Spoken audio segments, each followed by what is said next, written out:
Today we are going to learn English grammar. First standard English grammar chapter 10 the verb. आपण आज नवीन chapter पाहतो आहे the verb. What is meant by verb? Verb means what?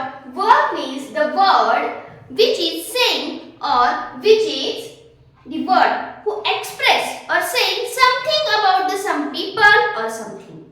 Okay? म्हणजे असा शब्द verb म्हणजे काय? असा शब्द तो काय करतोय? कोणाच्या तरी एखाद्या व्यक्तीबद्दल एखाद्या वस्तूबद्दल काहीतरी होते हे सांगतोय म्हणजे क्रिया करतोय. वर्ब म्हणजे काय? क्रिया. ती वस्तू बद्दल थोडीशी माहिती सांगते. म्हणजे पहा आपल्याला जर लिहायचं असेल एखादा सेंटेन्स घेऊन farmer grow wheat. Who grow? Farmer. This is the subject. This is the subject. What is doing farmer? Farmer काय करतोय? ग्रो करतोय. ह्याला म्हणायचं वर्ब. याला काय म्हणणार आपण? वर्ब. म्हणजे तू काय करतोय?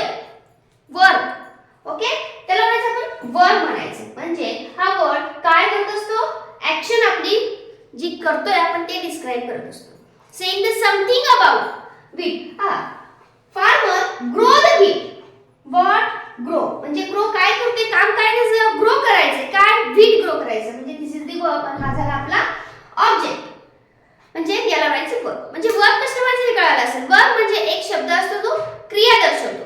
कोणाची पण असू शकते ती एखाद्या गोष्टीची असू शकते, एखाद्या माणसाची असू शकते, कशाची पण असू शकते. चला मग याच्यामध्ये पण टाइप आहे. त्यातला फर्स्ट टाइप पाहणार आहोत आपण. टाइप आहे first transitive verb. First type is transitive verb. What is meant by transitive verb? In easy way we can say that the verb which need an object. असा verb असतो किंवा असा एक तो क्रियापद असतं ज्याला काय असतं? अर्थ पूर्ण करण्यासाठी ऑब्जेक्टची गरज लागते. त्याला म्हणायचं ट्रान्झिटिव्ह वर्ब. त्याला काय म्हणणार आपण? ट्रान्झिटिव्ह. आता आपण घेतलं होतं farmer grow wheat. Farmer grow म्हटलं असतं तर चाललं असतं का?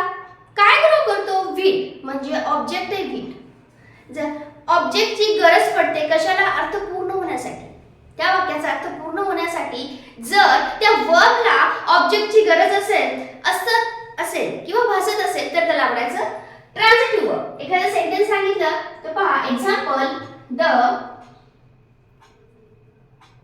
Gardener water the plant. Gardener काय करतोय? पाणी देतोय. कशाला? झाडाला. आता गार्डनर वॉटर एवढं जर मी सेंटेन्स लिहिलं तर अर्थ पूर्ण होतंय का? गार्डनर वॉटर काय? माळी पाणी झालं. काय करतोय पण तो?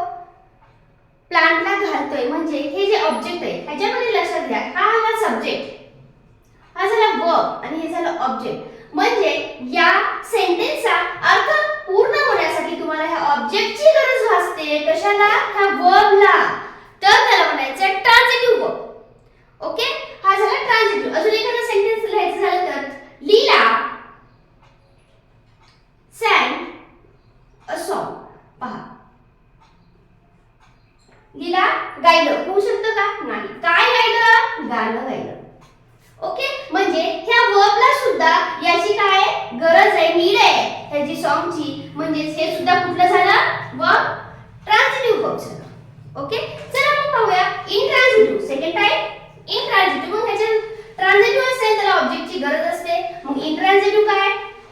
सिम्पली त्याला ऑब्जेक्टची गरज नसणार आहे. पाहूया the verb which is not need to object to express or to give the meaning.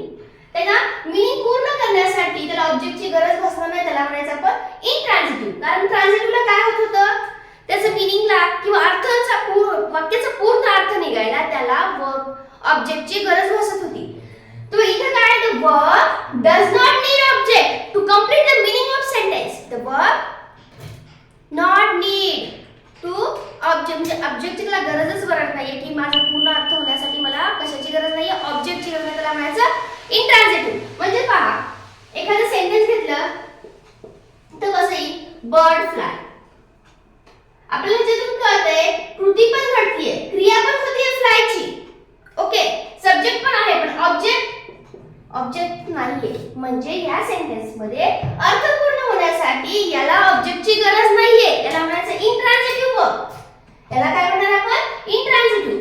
Suppose dog bark आहे का वर्ब? ऑब्जेक्टच नाही आहे याच्यात तरी सुद्धा अर्थपूर्ण होते, म्हणूनच याला म्हणायचं intransitive verb. Now next verb is helping verb. This is the most important and ते कुठं पण आपल्याला येतं हेल्पिंग वर्ब. मी नेहमी सांगते हेल्पिंग वर्ब आहे का बघा, मेन वर्ब आहे का बघा. तर हेच पाहिजे आपल्याला हेल्पिंग वर्ब. मग हेल्पिंग वर्ब कशाला म्हणायचं? हेल्पिंग वर्ब असतं the word which help the main verb to form a tense. असा एक शब्द असतो, असा एक वर्ब असतो, तो काय करतो? मेन वर्बला हेल्प करतो त्याचा टेन्स कुठला आहे, काळ कुठला आहे हे दर्शवण्यासाठी. For example, Misha is going to home. Is हे झालं हेल्पिंग वर्ब. हे काय झालं? Main verb. आणि हे काय झालं? Helping verb. याला ऑक्झिलरी सुद्धा म्हणतात. मॉडेल ऑक्झिलरी कॅन कुड सुद्धा असू शकतं, ते सुद्धा हेल्प करतात. ओके, कशाला?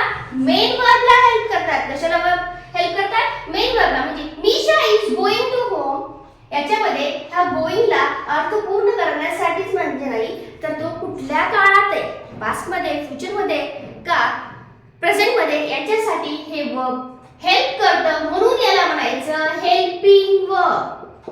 याला काय म्हणायचं? Helping verb. Okay, for example अजून काय घ्यायचं झालं तर आपण म्हणू शकतो dog were barking in the street. Dog कशा? डॉग जर ना वेअर बार्किंग आलं, वेअर हे काय सांगते? भुकत होते म्हणजे सांगते. त्याचं कसं सांगते? अर्थ होऊन गेलेला आहे म्हणजे ते सांगते की क्रिया काय झालेली आहे, कंप्लीट झालेली आहे. अशा प्रकारचे जे सेंटेन्स असतात म्हणजे हे वर्ब काय करतात? Helping verb show the tense. Helping verb show the tense. Action is how म्हणण्यापेक्षा कधी घडली, व्हेन. ऍक्शन इज म्हणजे व्हेन, कधी घडली हे सांगायचं जर असेल, आता, घडणार आहे का घडेल, अशा तिन्ही टेन्स मध्ये तुम्हाला पाहिजे असेल तर तुम्हाला या हेल्पिंग वर्बवरून लक्षात येते की सेंटेन्स कुठल्या टेन्स मध्ये. ओके, अशा पद्धतीने आपण आज पाहिलं आहे चॅप्टर वर्ब मधले type of verb, transitive verb, intransitive verb and आपला खूप युजफुल आणि नेहमी आपण म्हणत असतो what is the helping verb in the sentence, what is the helping verb in sentence. ते हेल्पिंग वर्ब हे सगळे आज आपण पाहिलं आहे. ओके, चला, काही प्रॉब्लेम असेल कमेंटमध्ये नक्की सांगा. काही क्वेरीज असतील I will try to solve all this queries. Like करायचं राहिल्यास लाईक करून घ्या आणि व्हिडिओला शेअर आणि सबस्क्राईब करणं मात्र विसरू नका. Okay, thank you.